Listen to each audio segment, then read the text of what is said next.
Hello friends, welcome to my channel tips on mathematics. तो आज के इस वीडियो में प्रीवियस ईयर 2024 के 5 मार्क्स के 10 मोस्ट इंपॉर्टेंट क्वेश्चन को सॉल्व करेंगे।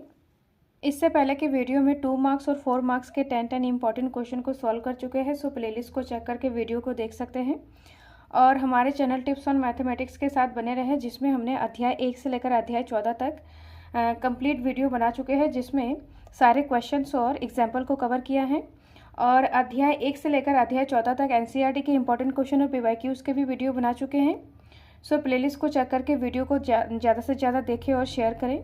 सो वीडियो को स्किप ना करें, वीडियो को एंड तक देखें, जिससे कि आपको हर एक कॉन्सेप्ट को अच्छे से क्लियर हो। जिसमें पहला प्रश्न है प्रश्न नंबर 22। एक आयत का क्षेत्रफल 9 वर्ग इकाई कम हो जाता है यदि उसके लंबाई 5 इकाई कम कर दी जाए और चौड़ाई 3 इकाई बढ़ा दिया जाता है। यदि हम लंबाई को 3 इकाई और चौड़ाई को 2 इकाई बढ़ा दे तो क्षेत्रफल 67 वर्ग इकाई बढ़ जाता है। तो आयत की बीमाएं ज्ञात कीजिए। तो इसमें हमें आयत की बीमा ज्ञात करना है। बीमा का मतलब आयत की लंबाई और चौड़ाई को हमें ज्ञात करना है। तो जिसको ज्ञात किया जाता है सबसे पहले उसको हमें मानना होगा। तो सबसे पहले हम हल में लिखेंगे, माना आयत की लंबाई x में इकाई है और आयत की चौड़ाई y इकाई है और आयत का क्षेत्रफल यहाँ पर लंबाई गुणा चौड़ाई होता है। तो x और y को हम यहाँ पर गुणा कर देंगे तो आयत का क्षेत्रफल x गुणा y हो जाएगा। अब प्रश्न अनुसार बोला जा रहा है कि लंबाई 5 इकाई कम कर दिया जाता है और चौड़ाई 3 इकाई बढ़ा दिया जाता है। तो यहाँ पर लंबाई यहाँ पर x है, तो प्रश्न अनुसार लिखेंगे लंबाई को यहाँ पर x को यहाँ पर कम कर दिया जाता है, 5 इकाई कम कर दिया जाता है और चौड़ाई यहाँ पर 3 इकाई बढ़ा दिया जाता है। तो चौड़ाई यहाँ पर क्या है, y है, तो y में हम बढ़ा देंगे 3 इकाई। बढ़ाना का मतलब यहाँ पर प्लस करना है और घटाने का मतलब है यहाँ पर माइनस करना है। तो इस तरीके से तो आयत के क्षेत्रफल 9 वर्ग इकाई कम हो जाता है, ये बोला जा रहा है प्रश्न में। तो आयत का क्षेत्रफल, तो जिसको हमने लंबाई को यहाँ पर 5 इकाई कम किया है और चौड़ाई को यहाँ पर 3 इकाई बढ़ा दिया है। बढ़ाने के बाद उसके क्षेत्रफल में 9 वर्ग इकाई कम हो जाता है। तो क्षेत्रफल के लिए उसके लंबाई और उसके चौड़ाई को क्या करना है, गुणा करना है। तो यहाँ पर लंबाई को कम करने पर और चौड़ाई को बढ़ाने के बाद इन दोनों को हमें गुणा करना है और उसका क्षेत्रफल, तो क्षेत्रफल यहाँ पर क्या है, x गुणा y है और x गुणा y इसका क्षेत्रफल है। तो 9 वर्ग कम हो जाता है, तो कम का मतलब यहाँ पर माइनस करना है, -9 कर देंगे। तो यहाँ पर लंबाई में 5 इकाई कम करने पर और चौड़ाई में 3 इकाई बढ़ाने पर उसका क्षेत्रफल यहाँ पर x गुणा y है। आयत का क्षेत्रफल यहाँ पर x गुणा y है, तो 9 इकाई कम हो जाता है। इस तरीके से हमें सबसे पहले इसको सॉल्व करना होगा। तो यहाँ पर सबसे पहले इसको इस तरीके से गुणा करेंगे, x को y से गुणा करेंगे, फिर x को 3 से गुणा कराएंगे। दोबारा से यहाँ पर -5 को y से गुणा करेंगे और -5 को 3 से गुणा करेंगे। इस तरीके से हमें सबसे पहले इसको सॉल्व करना है। तो x को y से गुणा करेंगे तो x y हो जाएगा और यहाँ पर प्लस 3 के सामने प्लस है, इसीलिए यहाँ पर प्लस आया है। x को 3 से गुणा करेंगे तो यहाँ पर 3x और यहाँ पर -5 को y से गुणा करेंगे तो यहाँ पर माइनस है, इसीलिए यहाँ पर -5y आ जाएगा। 5 को y से गुणा करेंगे तो 5y और यहाँ पर प्लस माइनस 3 पंजे यहाँ पर 15 बराबर x y -9। अब यहाँ पर दोनों तरफ x y है तो ये कैंसिल हो जाएगा। तो यहाँ पर बचा है 3x -5y बराबर -9 और ये -15 बराबर किधर आएगा, तो +15 हो जाएगा। अब इसको हमें माइनस करना है, तो माइनस करने के बाद यहाँ पर आ जाएगा 6 और यहाँ पर 3x -5y बराबर 6। तो ये है हमारा समीकरण नंबर 1। पुनः यहाँ पे प्रश्न में बोला जा रहा है कि यदि लंबाई में 3 इकाई और चौड़ाई में 2 इकाई बढ़ा दिया जाए। तो लंबाई यहाँ पर x है, तो x में हमें 3 इकाई बढ़ाना है और चौड़ाई यहाँ पर y है, चौड़ाई में यहाँ पर 2 इकाई बढ़ाना है। 2 इकाई बढ़ा दिया जाए तो क्षेत्रफल में यहाँ पर, तो क्षेत्रफल यहाँ पर 67 वर्ग इकाई बढ़ जाता है। तो क्षेत्रफल यहाँ पर x और x गुणा y है, आयत का क्षेत्रफल x गुणा y है। तो 67 वर्ग की इकाई बढ़ जाता है, तो एक्स वाई में प्लस 67 कर देना है। और यहाँ पर इन दोनों को गुणा करेंगे क्योंकि ये लंबाई है और ये चौड़ाई है। सेम इसको भी हमें वैसे ही गुणा करना है, एक्स को वाई से गुणा करना है तो ये एक्स वाई आ जाएगा। एक्स को 2 से गुणा करना है तो यहाँ पर 2x प्लस का हो जाएगा। 3 को y से गुणा करना है तो 3y प्लस का हो जाएगा और प्लस प्लस प्लस आ जाएगा, 3 दूनी यहाँ पर 6 आ जाएगा, बराबर एक्स वाई प्लस 67। अब एक्स वाई से एक्स वाई कैंसिल हो जाएगा क्योंकि ये दोनों तरफ हैं। अब यहाँ पर 2x प्लस 3y बराबर 67 और 6 बराबर किधर आएगा तो माइनस का 6 हो जाएगा। अब 2x प्लस का 3y बराबर, इसको माइनस करेंगे तो यहाँ पर आ जाएगा 61। अब यहाँ पर ये है हमारा समीकरण नंबर दूसरा। अब समीकरण 1 और 2 को हमें सॉल्व करना है, विलोपन विधि या प्रतिस्थापन विधि, दोनों में से किसी एक विधि से सॉल्व करना है। नेक्स्ट हमें समीकरण 1 और 2 को हमें विलोपन विधि से सॉल्व करेंगे, जिसके लिए यहाँ पर x और y किसी एक टर्म को हमें इक्वल करना होता है, समान करना होता है, जिसके लिए यहाँ पर समीकरण 1 को 3 से गुणा करेंगे और समीकरण 2 को 5 से गुणा करेंगे। तो यहाँ पर इसको 3 से गुणा करेंगे तो यहाँ पर 3 पंजे 15 हो जाएगा और समीकरण 2 को 5 से गुणा करेंगे तो 5 दिए 15 हो जाएगा, मतलब y वाला टर्म हम कैंसिल कर सकते हैं।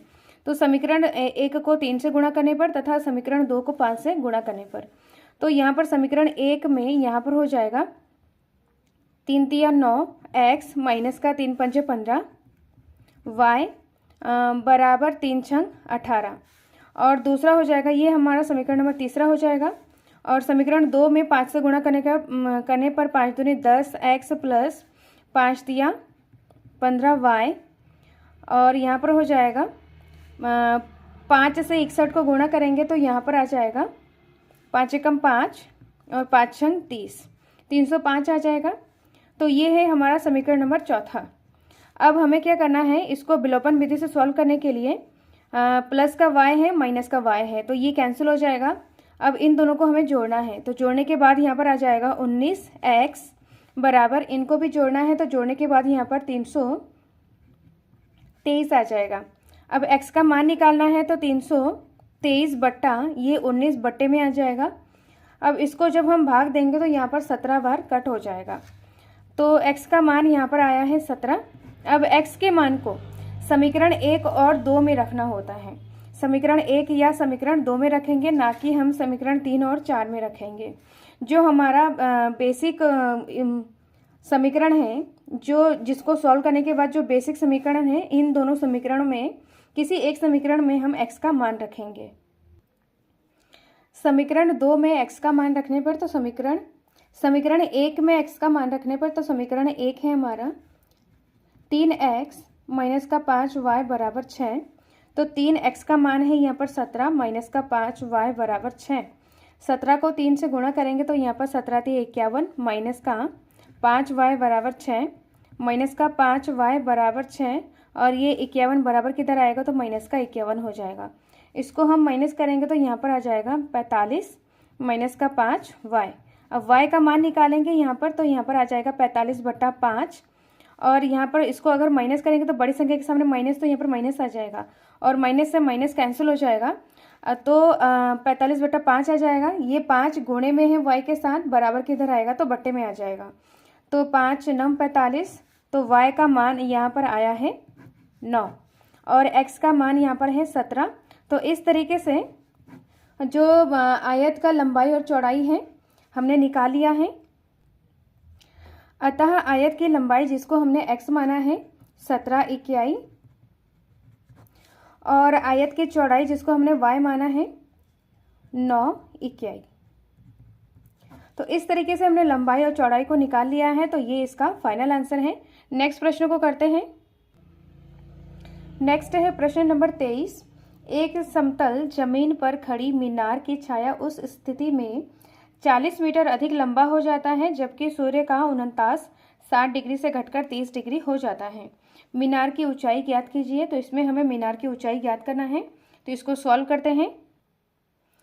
प्रश्न में बोला जा रहा है कि समतल जमीन पर एक मीनार खड़ी है जिसकी लंबाई 40 मीटर अधिक हो जाता है जब सूर्य का 49 कोण 60 डिग्री से घटकर 30 डिग्री हो जाता है। तो यहाँ पर ए बी एक मीनार है, ए बी मीनार है, माना मीनार की ऊंचाई यहाँ पर h मीटर है। यहाँ पर मीनार की ऊंचाई नहीं दिया है, हमें मीनार की ऊंचाई ज्ञात करना है। तो ज्ञात करने के लिए सबसे पहले इसको हमने h मीटर माना है। अब इसमें बोला जा रहा है कि 40 मीटर अधिक हो जाता है जब उसका 49 कोण 60 डिग्री से घटकर 30 डिग्री हो जाता है। 49 कोण का मतलब यहाँ पर उन्नयन कोण है। तो सबसे पहले यहाँ पर सूर्य, माना कि सूर्य यहाँ पर कहीं है, तो इसका 49 कोण 60 डिग्री से घटकर 30 डिग्री हो जाता है। पहले यहाँ पर 60 डिग्री उन्नयन कोण होता है। जब 60 डिग्री उन्नयन कोण होता है, 60 डिग्री से घटकर 30 डिग्री हो जाता है, तो उसकी छाया की लंबाई यहाँ पर 40 मीटर अधिक हो जाता है। पहले यहाँ पर छाया की लंबाई मीनार की छाया की लंबाई CD, मीनार की छाया की लंबाई पहले CD है, उसका उन्नयन कोण 60 डिग्री है। जब उसका उन्नयन कोण घटकर 30 डिग्री हो जाता है तो छाया की लंबाई CD यहाँ पर 40 मीटर अधिक लंबा हो जाता है। तो यहाँ पर CD यहाँ पर 40 मीटर अधिक लंबा है और यहाँ पर CB को हमने x मीटर मान लिया है। हमें मीनार की ऊंचाई निकालना है। हल में लिखेंगे, माना मीनार की ऊंचाई h मीटर है और CB यहाँ पर x मीटर है। तो यहाँ पर त्रिभुज, समकोण त्रिभुज है, जो कि ये ABD एक त्रिभुज है, जो कि यहाँ पर समकोण त्रिभुज है, क्योंकि मीनार यहाँ पर सीधी खड़ी रहती है, जमीन से, समतल जमीन से सीधी खड़ी रहती है। तो यहाँ पर ये 90 डिग्री का कोण बनेगा। तो ये समकोण त्रिभुज हो जाएगा। ABC समकोण त्रिभुज है और ADB भी समकोण त्रिभुज है। तो समकोण त्रिभुज ABC समकोण त्रिभुज में BC x मीटर है और AB यहाँ पर h मीटर है। AB हमें निकालना है, तो इन दोनों में हमें संबंध रखना होगा। तो ये 90 डिग्री है, 90 डिग्री के सामने वाला भुजा यहाँ पर कर्ण हो जाएगा और 60 डिग्री के सामने वाला भुजा ये लंब हो जाएगा और CB यहाँ पर आधार है। सेम यहाँ पर ADB त्रिभुज में ये 90 डिग्री के सामने वाला भुजा ये कर्ण हो जाएगा और 30 डिग्री के सामने ये लंब हो जाएगा और DB यहाँ पर हो जाएगा आधार। तो यहाँ पर आधार और लंब में हम संबंध रखेंगे। तो यहाँ पर हो जाएगा AB बट्टा BC। तो AB बट्टा BC यहाँ पर LAL बट्टा KKA। AB यहाँ पर है लंब और BC यहाँ पर है आधार। तो लंब बटा आधार यहाँ पर tan थीटा होता है। tan थीटा यहाँ पर 60 डिग्री है, C कोण है तो C कोण में 60 डिग्री है। तो AB यहाँ पर h मीटर है और BC यहाँ पर x मीटर है और tan 60 का मान है √3। अब h बराबर √3x मीटर हो जाएगा। तो ये है हमारा समीकरण नंबर 1। नेक्स्ट हम बड़े वाले त्रिभुज ADB में समकोण त्रिभुज ABD में, तो यहाँ पर AB बट्टा DB या BD। तो AB बटा DB यहाँ पर लंब बटा आधार है, तो लंब बटा आधार यहाँ पर tan थीटा हो जाएगा। थीटा यहाँ पर 30 डिग्री है। तो AB यहाँ पर h है और DB, तो DB बराबर यहाँ पर BC प्लस CB। तो BC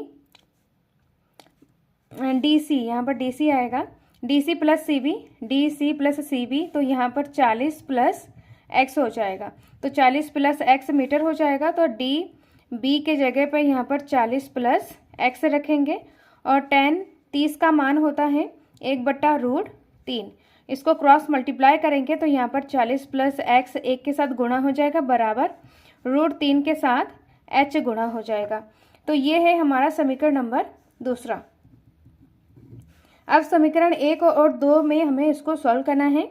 तो यहाँ पर h बराबर √3x है, तो इस h के जगह पे हम √3x रखेंगे। समीकरण 1 से, तो समीकरण 1 से यहाँ पर 40 प्लस x बराबर h के जगह पे यहाँ पर √3x रखेंगे और यहाँ पर √3 है। तो 40 प्लस x बराबर यहाँ पर हो जाएगा √3 गुणा √3 यहाँ पर 3x हो जाएगा। ये x बराबर किधर आएगा तो माइनस में हो जाएगा, तो 3x माइनस का x बराबर 40। अब यहाँ पर x का मतलब ये 1x है, तो 3 में से 1 गया तो यहाँ पर आ जाएगा 2x बराबर 40। अब हमें x का मान निकालना है, तो x बराबर हो जाएगा 40/2। ये 2 है, गुणे में है तो ये बट्टे में आ जाएगा इस तरीके से। अब इसको जब हम सॉल्व करेंगे तो x बराबर आ जाएगा 20 मीटर।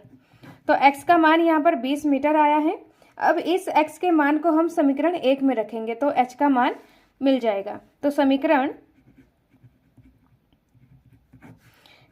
1 से, तो समीकरण 1 में h बराबर √3x है, ये गुणे में है तो h बराबर हो जाएगा 20√3 मीटर। तो यहाँ पर मीनार की ऊंचाई निकालना था, अतः मीनार की ऊंचाई जिसको हमने h माना है 20√3 मीटर है। तो ये इसका फाइनल आंसर है। नेक्स्ट प्रश्न को करते हैं। नेक्स्ट है प्रश्न नंबर 24। 5 सेंटीमीटर त्रिज्या वाले एक वृत्त की 8 सेंटीमीटर लंबा एक जीवा P Q है। P और Q पर स्पर्श रेखा परस्पर एक बिंदु T पर प्रतिच्छेद करती है, तो TP की लंबाई ज्ञात कीजिए। तो इसमें हमें TP की लंबाई ज्ञात करना है। तो प्रश्न में बोला जा रहा है कि 5 सेंटीमीटर त्रिज्या है, तो O केंद्र का एक वृत्त है जिसका O से लेकर यहाँ पर P तक ये वृत्त की त्रिज्या है जो कि 4 सेंटीमीटर है। 5 सेंटीमीटर है यहाँ पर, सॉरी यहाँ पर 5 सेंटीमीटर वृत्त की त्रिज्या है, तो OP यहाँ पर 5 सेंटीमीटर है और इसका जीवा यहाँ पर बोला जा रहा है कि जीवा PQ 8 सेंटीमीटर है। तो PQ यहाँ पर जीवा पूरा यहाँ पर 8 सेंटीमीटर है। P और Q पर स्पर्श रेखा परस्पर एक बिंदु T पर प्रतिच्छेद करता है, तो TP की लंबाई ज्ञात कीजिए।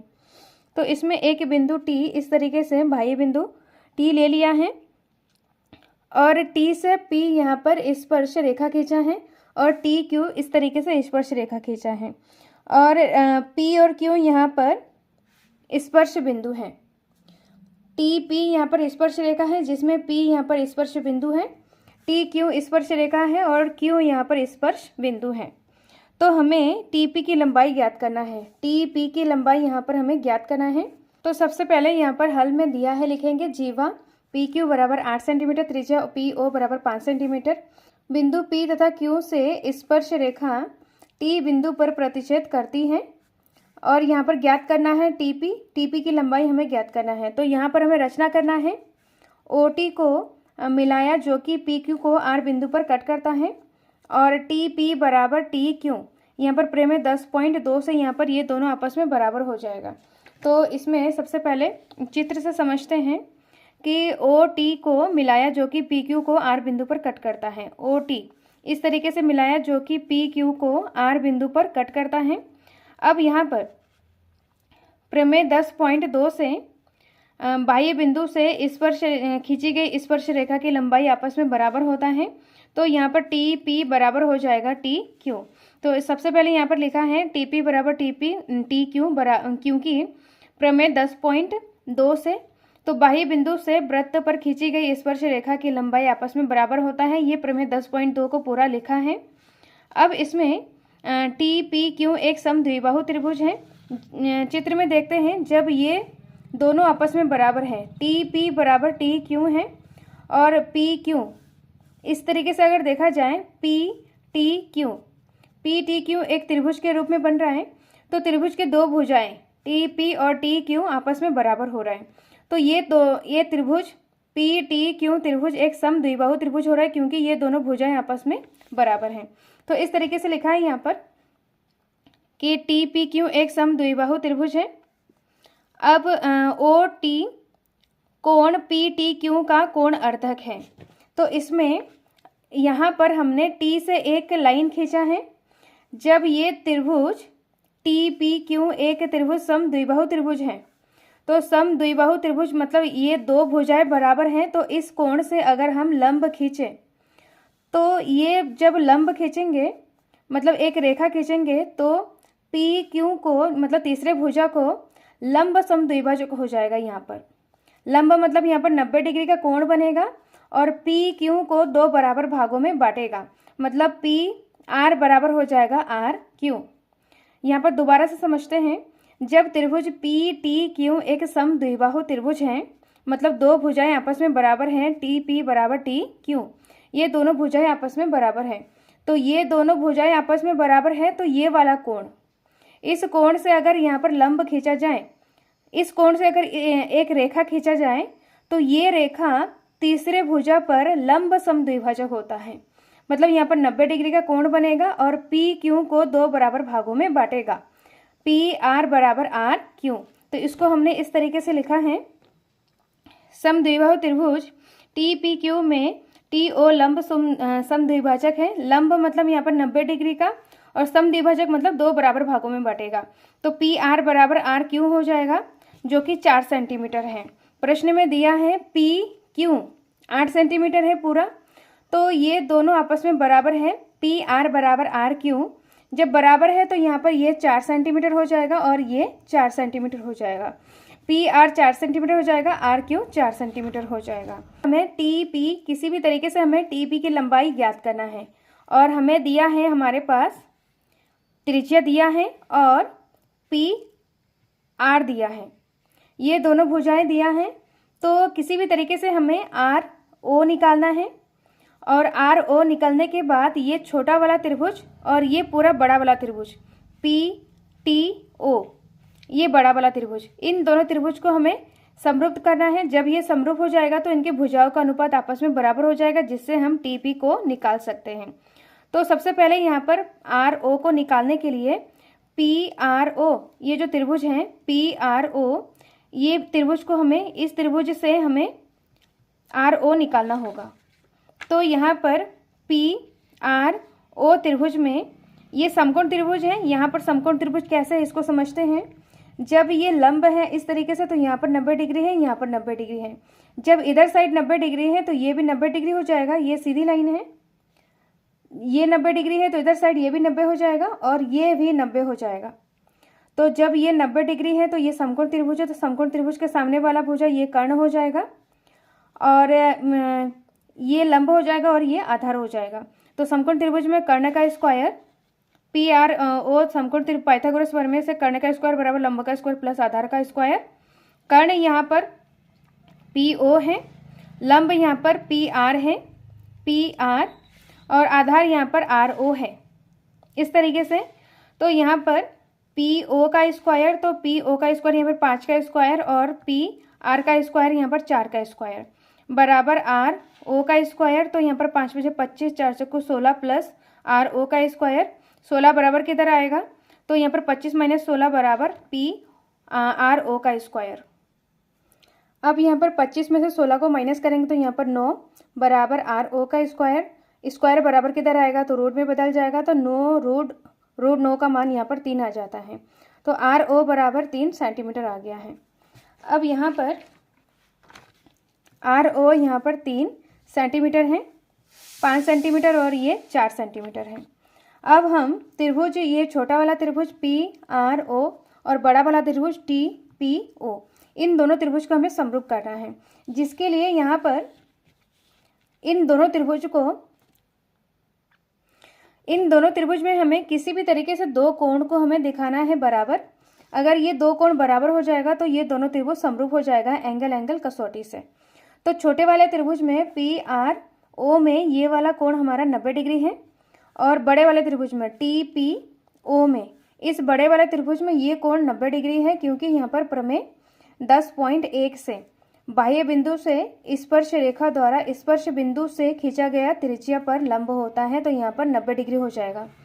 ये दोनों 90 डिग्री है। छोटे वाले त्रिभुज में आर कोण 90 डिग्री है, बड़े वाले त्रिभुज में पी कोण 90 डिग्री है, और दोनों त्रिभुज में यहाँ पर टी पी ओ और पी आर ओ कोण यहाँ पर दोनों त्रिभुज में आ रहा है, तो ओ कोण यहाँ पर उभयनिष्ठ हो जाएगा।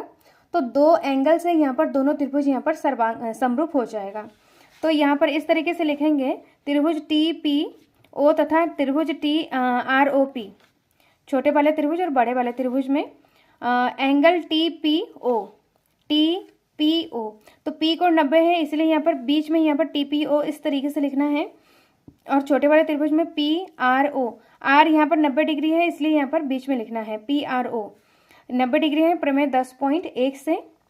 और यहाँ पर O एंगल दोनों में उभयनिष्ठ है, तो दोनों त्रिभुज यहाँ पर TPO समरूप हो जाएगा त्रिभुज PRO। जब ये समरूप है, त्रिभुज TPO समरूप हो जाएगा त्रिभुज PRO। एंगल एंगल समरूपता कसौटी से ये दोनों त्रिभुज समरूप हो जाएगा। अब दोनों त्रिभुज समरूप है तो समरूप त्रिभुज के संगत भुजाओं का अनुपात आपस में बराबर होता है। तो यहाँ पर संगत भुजाओं इस तरीके से लेंगे। सबसे पहले यहाँ पर त्रिभुज को TPO त्रिभुज को इस तरीके से बना लिया है, जिसमें P कोण यहाँ पर समकोण है। और यहाँ पर इसी के अकॉर्डिंग हमें यहाँ पर दूसरा त्रिभुज बनाना है, छोटा वाला। मतलब जैसे यहाँ पर 90 डिग्री ऊपर है तो यहाँ पर 90 डिग्री ऊपर होना चाहिए। तो R कोण यहाँ पर 90 डिग्री है, तो R कोण को यहाँ पर ऊपर रखना है। और दोनों त्रिभुज में O यहाँ पर क्या है, उभयनिष्ठ है। तो यहाँ पर TPO इस तरीके से लिखा है, तो O यहाँ पर कोण है, तो इस छोटे वाले में भी यहाँ पर O कोण रखना है। और एक कोण यहाँ पर बचा है P, तो यहाँ पर P कोण रख दिया है। तो अब इन दोनों त्रिभुज में, कहने का मतलब दोनों त्रिभुज को हमें इस तरीके से रखना है कि इनके जो साइड्स है, जैसे समकोण ऊपर है तो यहाँ पर ऊपर आना चाहिए। और यहाँ पर O कोण कॉमन है दोनों में, तो O कोण यहाँ पर दोनों में संगत भुजाएं और संगत कोण को एक साइड रखते हुए, समान साइड रखते हुए हमें इन दोनों त्रिभुज को बनाना है। अगर हम इस तरीके से बना लें तो इसके जो भुजाओं का अनुपात लेने में आसानी होती है। तो इस तरीके से हमने कोण को बना लिया है। अब इसमें इन दोनों त्रिभुज में हमें TP का मान निकालना है, तो TP बट्टा PR हो जाएगा। TP बट्टा PR बराबर हो जाएगा OP बट्टा RO। अब यहाँ पर TP का मान निकालना है, PR का मान। PR यहाँ पर 4 है, तो बटा 4 हो जाएगा बराबर PO 5 है और RO यहाँ पर 3 है। तो इस तरीके से यहाँ पर वैल्यूज़ को पुट कर दिया है। TP निकालना है, तो ये 4 बराबर किधर आएगा, तो गुणे में हो जाएगा। तो TP बराबर 5 गुणा 4 बटा 3, तो 4 पंजे 20 बटा 3 आ जाएगा। तो TP बराबर 20 बटा 3 सेंटीमीटर। तो ये इसका फाइनल आंसर है। अब नेक्स्ट प्रश्न को करते हैं। नेक्स्ट प्रश्न है 24, प्रश्न नंबर 24 का अथवा में दिया है 150 सेंटीमीटर लंबाई वाला एक लड़का बल्ब लगे एक खंबे के आधार से परे 1.2 मीटर पर सेकंड की चाल से चल रहा है। यदि बल्ब भूमि से 4.5 मीटर की ऊंचाई पर है तो 4 सेकंड बाद उस लड़के का छाया की लंबाई ज्ञात कीजिए। तो इस प्रश्न को सॉल्व करते हैं, जिसमें हमें छाया की लंबाई ज्ञात करना है। तो हल में सबसे पहले इस तरीके से हम चित्र बना लेंगे, जिसमें बोला जा रहा है कि भूमि इस तरीके से BC यहाँ पर भूमि है। भूमि से एक मतलब खंबा AB यहाँ पर एक खंबा है, जिसकी लंबाई यहाँ पर भूमि से खंबे की लंबाई यहाँ पर 4.5 मीटर है। AB यहाँ पर खंबा है, खंबे की लंबाई यहाँ पर 4.5 मीटर है। और एक लड़का मतलब खंबे के आधार से मतलब ये चलना स्टार्ट करता है और 4 सेकंड बाद वो E बिंदु पर पहुंचता है। तो E बिंदु से यहाँ पर लड़के की छाया की लंबाई हमें ज्ञात करना है। लड़का यहाँ पर DE है, तो DE की छाया की लंबाई EC है, तो EC हमें ज्ञात करना है। और लड़का B बिंदु से मतलब लड़का खंबे के आधार से चलना स्टार्ट करता है और E बिंदु तक पहुंचता है, तो उसको 4 सेकंड का टाइम लगता है। और लड़का 1.2 मीटर पर सेकंड की चाल से चलता है। तो सबसे पहले यहाँ पर दिया है, लिखेंगे लड़के की चाल यहाँ पर 1.4 मीटर पर सेकंड, 1.2 मीटर पर सेकंड। भूमि से खंबे की लंबाई 4.5 मीटर। लड़का की लंबाई 150 सेंटीमीटर है। तो यहाँ पर सभी में जो सबका यूनिट है यहाँ पर मीटर में दिया है, तो सेंटीमीटर को सबसे पहले मीटर में कन्वर्ट करेंगे, तो जिसके लिए यहाँ पर 100 से भाग दे देंगे, तो 0 से 0 कट कर देंगे और 15 को 100 से 10 से भाग देंगे, तो यहाँ पर 1.5 मीटर आ जाएगा। और हमें ज्ञात करना है छाया की लंबाई। तो छाया की लंबाई यहाँ पर EC हमें ज्ञात करना है। ABC एक त्रिभुज है, दूसरा त्रिभुज है DEC, 2 त्रिभुज है। इन दोनों त्रिभुज को हमें समरूप करना है। जब ये समरूप हो जाएगा तो इनके संगत भुजाओं का अनुपात आपस में बराबर हो जाएगा। तो यहाँ पर AB यहाँ पर 4.5 मीटर दिया है और यहाँ पर BE बी ई यहाँ पर भुजा यहाँ पर नहीं दिया है, इसमें चाल और समय दिया है। तो चाल और समय के मदद से यहाँ पर बी ई की बीच की दूरी हम निकाल सकते हैं। तो इसके लिए यहाँ पर एक फार्मूला होता है, समय बराबर दूरी बटा चाल। तो यहाँ पर दूरी हो जाएगा दूरी बराबर समय गुणा चाल। तो दूरी यहाँ पर बी ई है और समय यहाँ पर 4 सेकंड है और चाल 1.2 मीटर पर सेकंड है। तो यहाँ पर इनको गुणा करेंगे तो 4 दूनी 8, 4 एक कम 4, तो बी ई बराबर 4.8 मीटर हो जाएगा। तो बी ई के बीच की दूरी हमने ज्ञात कर लिया है। अब इन दोनों त्रिभुज को, बड़े वाले त्रिभुज और छोटे वाले त्रिभुज को हमें समरूप करना है। समरूप करने के लिए इन दोनों त्रिभुज में किसी भी तरीके से दो कोण को बराबर करेंगे। जब दो कोण बराबर हो जाएगा तो दोनों त्रिभुज समरूप हो जाएगा। तो सबसे पहले यहाँ पर देखेंगे, खंभा यहाँ पर सीधा होता है तो ये 90 डिग्री हो जाएगा, और भूमि से जब लड़का चलता है तो ये सीधे तरीके से चलता है, यहाँ पर ये 90 डिग्री हो जाएगा। तो दोनों त्रिभुज में ए बी सी में बी कोण 90 है, डी ई सी में ई कोण 90 है, और दोनों त्रिभुज में सी कोण उभयनिष्ठ है। ए बी सी और डी ई सी कोण यहाँ पर उभयनिष्ठ है। तो दो कोण से दोनों त्रिभुज यहाँ पर समरूप हो जाएगा। त्रिभुज ए बी सी तथा त्रिभुज सी डी ई में कोण बी बराबर कोण ई हो जाएगा, क्योंकि ये 90 डिग्री है। सी कोण यहाँ पर बराबर हो जाएगा दोनों त्रिभुज में, क्योंकि ये उभयनिष्ठ कोण है। तो दोनों त्रिभुज यहाँ पर ए बी सी समरूप हो जाएगा, सी डी ई दोनों त्रिभुज समरूप हो जाएगा एंगल से। जब ये दोनों त्रिभुज समरूप हो जाएगा तो इनके संगत भुजाओं का अनुपात आपस में बराबर हो जाएगा। तो सबसे पहले यहाँ पर चित्र में देखते हैं कि हमें ई सी निकालना है। तो ये वाला भुजा हमें लेना होगा, और ए बी यहाँ पर पता है। तो ए बी यहाँ पर हो जाएगा 4.5 मीटर, और डी ई यहाँ पर लड़के की लंबाई 1.5 निकाला है, 1.5 मीटर है।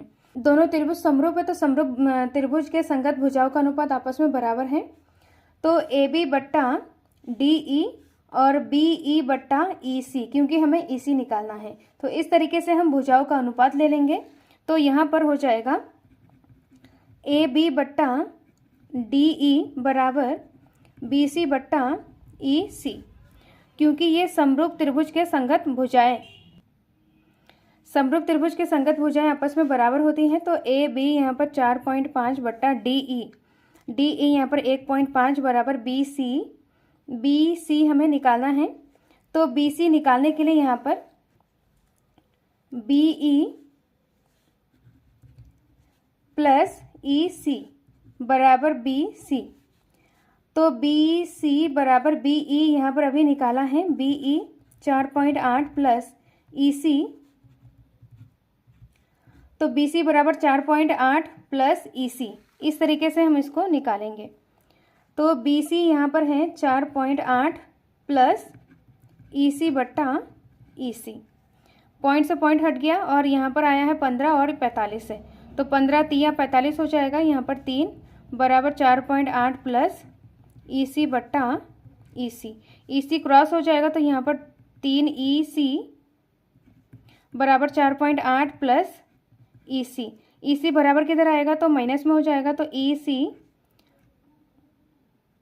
माइनस ई सी हो जाएगा, 3 ई सी माइनस ई सी बराबर 4.8। यहाँ पर 1 है तो 3 में से 1 गया, यहाँ पर 2 ई सी बराबर 4.8। तो ई सी बराबर हो जाएगा 4.8 बट्टा 2। अब यहाँ पर इसको हम डिवाइड करेंगे तो ई सी बराबर 2 दूनी 4, 2 चक्कू 8, तो यहाँ पर 2.4 आ जाएगा 4 मीटर, जो कि लड़के की छाया की लंबाई ई सी बराबर 2.4 मीटर है। तो ये इसका फाइनल आंसर है। नेक्स्ट प्रश्न को करते हैं। नेक्स्ट है प्रश्न नंबर 25। एक त्रिभुज एबीसी की भुजा बीसी पर एक बिंदु डी इस प्रकार स्थित है कि कोण डी ए डी सी बराबर कोण बी ए सी है। दर्शाइए कि सी स्क्वायर बराबर C B dot C D. तो इसको हमें दर्शाना है, तो इसको सॉल्व करते हैं। प्रश्न में दिया है कि त्रिभुज ए बी सी की भुजा बीसी पर एक बिंदु डी इस प्रकार स्थित है। बीसी भुजा पर बी सी भुजा पर एक बिंदु डी इस प्रकार स्थित है कि कोण ए डी सी ये वाला कोण बराबर है बी ए सी के। बी ए सी ये कोण के बराबर है, ए कोण इस कोण के बराबर है। ये प्रश्न में दिया है और यहाँ पर हमें सिद्ध करना है कि ए का स्क्वायर बराबर C B dot C D, तो इसको हमें दर्शाना है।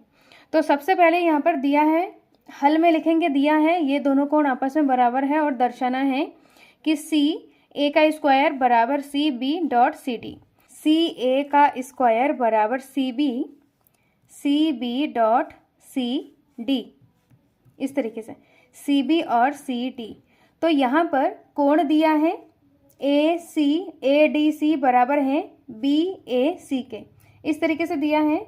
तो यहाँ पर हम दो त्रिभुज बनाएंगे, एक है बड़ा वाला त्रिभुज ए बी सी, बड़ा वाला त्रिभुज, और छोटा वाला त्रिभुज ए डी सी। इन दोनों त्रिभुज को हमें समरूप दिखाना है, तो जिसके लिए यहाँ पर दोनों त्रिभुज को हम अलग अलग बना लेते हैं। अगर हम दोनों त्रिभुज को अलग अलग बना लेंगे तो इसके अनुपात को समझने में आसानी होगी। तो बड़े वाले त्रिभुज ए बी सी को हम ऐसे ही बनाएंगे, ए बी सी इस तरीके से बनाएंगे। यहाँ पर कोण ए बराबर है कोण डी के, मतलब ए डी सी के बराबर है, डी कोण के बराबर है। और यहाँ पर ए कोण बड़े वाले त्रिभुज में ए कोण और छोटे वाले त्रिभुज में डी कोण के बराबर है। तो यहाँ पर संगत भुजाओं को हमें एक ही साइड में रख के त्रिभुज बनाना है। तो ए कोण बराबर है डी के, तो यहाँ पर ये डी कोण मान लेंगे इसको। और दोनों त्रिभुज में ए बी सी में और ए डी सी में, दोनों त्रिभुज में सी कोण उभयनिष्ठ है, तो इस साइड हम सी कोण को मानेंगे। और एक कोण बचा है ए, तो ये हमारा ए कोण है। तो इस तरीके से हमने दो त्रिभुज, हमने अलग अलग त्रिभुज ए बी सी तथा त्रिभुज ए डी सी में, इन दोनों त्रिभुज में प्रश्न में दिया है कोण ए डी सी बराबर है कोण बी ए सी के, ये प्रश्न में दिया है। और यहाँ पर कोण सी बराबर कोण सी है, क्योंकि ये उभयनिष्ठ है, ये उभयनिष्ठ कोण है, कोण सी दोनों में उभयनिष्ठ हैं। तो इसलिए यहाँ पर दोनों त्रिभुज ए बी सी समरूप हो जाएगा त्रिभुज ए डी सी के। यहाँ पर समरूप हो जाएगा, समरूपता कसौटी, यहाँ पर एंगल समरूपता कसौटी से ये दोनों त्रिभुज समरूप हो जाएगा। जब ये दोनों त्रिभुज समरूप है तो इनके संगत भुजाओं का अनुपात आपस में बराबर है। तो यहाँ पर हमें ए सी को ले लेंगे, क्योंकि यहाँ पर हमें ए सी को सिद्ध करना है। तो ए सी के करस्पॉन्डिंग जो संगत भुजा है डी सी, तो ए सी बट्टा डी सी बराबर हो जाएगा, बी सी यहाँ पर लेना है, तो बी सी के संगत भुजा ए सी है, तो बी सी बट्टा ए सी। अब क्रॉस मल्टीप्लाई करेंगे तो यहाँ पर ए सी गुणा ए सी हो जाएगा और यहाँ पर बी सी गुणा डी सी हो जाएगा, इस तरीके से। तो ए सी यहाँ पर दो बार है, तो ए सी का स्क्वायर बराबर B C dot D C हो जाएगा, जिसको हमें सिद्ध करना था। तो इस तरीके से हमने हमारा आंसर आ गया है, तो ये इसका फाइनल आंसर है। नेक्स्ट प्रश्न को करते हैं। नेक्स्ट है प्रश्न नंबर 26। कोई तंबू एक बेलन के आकार का है जिस पर एक शंकु अध्यारोपित है। यदि बेलनाकार भाग के ऊपर एक और व्यास क्रमशः बेलनाकार भाग की ऊंचाई और व्यास क्रमशः 2.1 मीटर और 4 मीटर है तथा शंकु की तिर्यक ऊंचाई 2.8 मीटर है, तो इस तंबू से बनाने में प्रयुक्त कैनवास का क्षेत्रफल ज्ञात कीजिए। तो इसमें हमें कैनवास का क्षेत्रफल प्रश्न में दिया है कि एक बेलन है, बेलन के ऊपर एक शंकु अध्यारोपित है इस तरीके से, और इससे एक तंबू बनाया गया है। तो इस पूरे तंबू का हमें क्षेत्रफल निकालना है।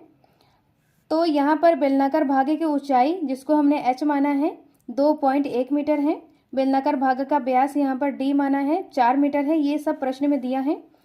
अब यहाँ पर बेलनाकार भाग के ऊपर शंकु को रखेंगे तो इसकी जो व्यास है 4 मीटर है यहाँ पर, तो इसका बेलनाकार भाग का व्यास शंकु के व्यास के बराबर हो जाएगा और इसकी त्रिज्या, बेलनाकार भाग की त्रिज्या शंकु की त्रिज्या के बराबर हो जाएगा। तो इसका पूरा व्यास यहाँ पर 4 मीटर है, तो इसकी त्रिज्या यहाँ पर व्यास का आधा हो जाएगा। तो 4/2 तो यहाँ पर 2 मीटर हो जाएगा। और शंकु का तिर्यक ऊंचाई L यहाँ पर 2.1 हो जाएगा। ये जो तिर्यक ऊंचाई है 2.8 मीटर है और यहाँ से लेकर यहाँ तक दिया है 2.1 मीटर। इस तरीके से यहाँ पर वैल्यू दिया है। अब इसमें बोला जा रहा है कि तंबू का क्षेत्रफल निकालना है। तंबू का क्षेत्रफल निकालने के लिए यहाँ पर सबसे पहले इसको हम मॉडल से समझते हैं। तो तंबू को इस प्रकार बेलन के आकार का बनाना है और शंकु के आकार इस तरीके से बना के इसके ऊपर इस तरीके से लगाना है। तो यहाँ पर इस तंबू का क्षेत्रफल निकालना है। तो तंबू का क्षेत्रफल निकालने के लिए और इसमें बोला गया है कि जब तंबू बनाना है तो नीचे समतल पे हमें तंबू नहीं बिछाना है और ऊपर से यहाँ से मतलब बेलन को नहीं ढकना है, ऊपर से यहाँ पर खुला रहेगा। तो बेलन को देखा जाए कि बेलन के ऊपरी जो पृष्ठ है वृत्ताकार वाला वो पृष्ठ नहीं रहेगा और नीचे यहाँ पर वृत्त वाला पृष्ठ होता है वो पृष्ठ नहीं रहेगा। तो इसमें देखा जाए तंबू का हमें क्षेत्रफल निकालना है। ऊपर से यहाँ से देखा जाए तो ये क्या है, बेलन का वक्र पृष्ठ क्षेत्रफल है। तो बेलन का हमें संपूर्ण पृष्ठ क्षेत्रफल नहीं लेना है, बेलन का हमें वक्र पृष्ठ क्षेत्रफल लेना है और शंकु को इसके ऊपर रखना है। तो इसको ऊपर रखने के लिए ये जो पृष्ठ होता है, जो ढका हुआ जो पृष्ठ होता है, इस पृष्ठ को हमें नहीं लेना है, जो वृत्ताकार भाग होता है उसको हमें नहीं लेना है। तो इसको अगर इस तरीके से देखा जाए, अगर इसको इस तरीके से देखें तो ये शंकु का वक्र पृष्ठ क्षेत्रफल है। तो तंबू का क्षेत्रफल निकालने के लिए बेलन का वक्र पृष्ठ क्षेत्रफल प्लस शंकु का वक्र पृष्ठ क्षेत्रफल, तो इन दोनों को हमें जोड़ना है तो तंबू का क्षेत्रफल निकल जाएगा। तो तंबू का क्षेत्रफल बराबर बेलन का वक्र पृष्ठ क्षेत्रफल। तो बेलन का वक्र पृष्ठ क्षेत्रफल का फॉर्मूला होता है 2πr/h प्लस शंकु का वक्र पृष्ठ क्षेत्रफल होता है πr/l। तो यहाँ से πr को कॉमन लेंगे तो यहाँ पर 2h प्लस l हो जाएगा। अब इसमें वैल्यूज़ को पुट करेंगे। पाई का मान होता है 22/7 गुणा r यहाँ पर है 2 और यहाँ पर 2 गुणा h है 2.1 प्लस l है यहाँ पर 2.8। इसको हमें सॉल्व करना है। तो 22/7 गुणा 2, इसको गुणा करेंगे तो 2 दूनी 4, 2 एकम 2, 2 दूनी 4, 4.2 आ जाएगा प्लस 2.8। 22/7 इसको गुणा करेंगे तो यहाँ पर हो जाएगा 44/7 और यहाँ पर हो जाएगा, इनको जोड़ेंगे तो यहाँ पर 7.0 आ जाएगा। 7.0 का मतलब यहाँ पर 0 होता है तो 7 से 7 कैंसिल हो जाएगा तो यहाँ पर आ जाएगा 44 मीटर स्क्वायर हो जाएगा। तो तंबू का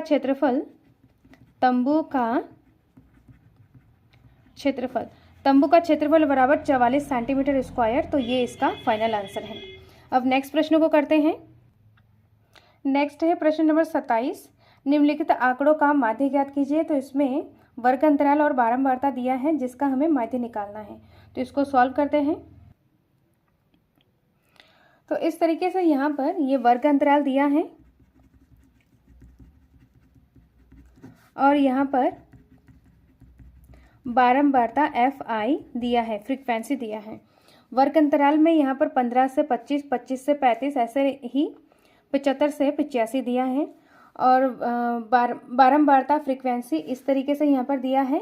तो यहाँ पर हमें माध्य निकालना है। तो माध्य निकालने के लिए यहाँ पर प्रत्यक्ष विधि का उपयोग करेंगे।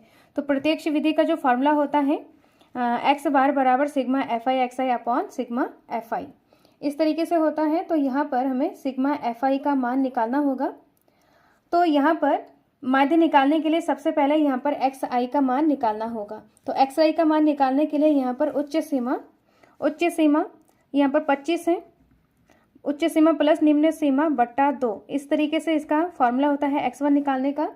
तो इसको जब हम जोड़ेंगे, जोड़ के 2 से भाग लगाएंगे तो यहाँ पर 20 आ जाएगा। x1 हमारा 20 है और यहाँ पर हम देखेंगे कि वर्ग का अंतराल कितने का है। तो 25 - 15 है, तो इसको जब हम माइनस करेंगे तो यहाँ पर 10 आ जाएगा। तो सब में यहाँ पर वर्ग अंतराल 10 है, 10 का अंतर है। तो यहाँ पर x1 निकाल के सब में इसमें हम x1 में h को जोड़ देंगे तो x2 निकल जाएगा। तो 10 में 20 में 10 जोड़ेंगे तो यहाँ पर 30 आ जाएगा, 30 में 10 जोड़ेंगे तो 40, फिर 50 आ जाएगा, 60, 70, 80। तो इस तरीके से यहाँ पर एक्स आई निकल गया है। फिर हमें सिग्मा एफ आई और एक्स आई निकालना होगा। तो यहाँ पर एफ आई और एक्स आई, तो ये एफ आई और एक्स आई का कॉलम बनाना होगा इस तरीके से। तो एफ आई और एक्स आई को हमें गुणा करना होगा। तो 6 को 20 से गुणा करेंगे तो यहाँ पर आ जाएगा 120, 11 को 30 से करेंगे तो 330, 7 को 40 से करेंगे तो यहाँ पर 280, 4 को 5 से 50 से करेंगे तो 5 को 20 और यहाँ पर 200 आ जाएगा।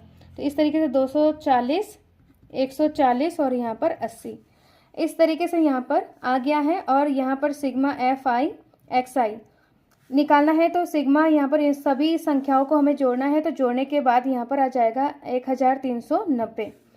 और सिग्मा एफ आई निकालेंगे तो सिग्मा एफ आई में सभी संख्याओं को जोड़ेंगे तो यहाँ पर आ जाएगा 35। अब हमें इन वैल्यूज़ को फार्मूले में पुट करेंगे। सिग्मा एफ आई एक्स आई यहाँ पर 1390 है और सिग्मा एफ आई यहाँ पर 35 है। तो पग विचलन विधि से सॉल्व करने के लिए ये इसका फार्मूला है। इसमें वैल्यूज़ को पुट करेंगे, इसमें डिवाइड लगाएंगे, भाग देंगे तो यहाँ पर आ जाएगा 39.71। तो इसका जो माध्य आ जाएगा, माध्य बराबर 39.71। तो ये इसका फाइनल आंसर है। नेक्स्ट वीडियो में हम इम्पॉर्टेंट क्वेश्चन के वीडियो आपके लिए लेके आएंगे। सो इस वीडियो को ज़्यादा से ज़्यादा शेयर करें जिससे कि इस वीडियो का हेल्प सबको मिले। मिलते हैं नेक्स्ट वीडियो में। Thank you so much.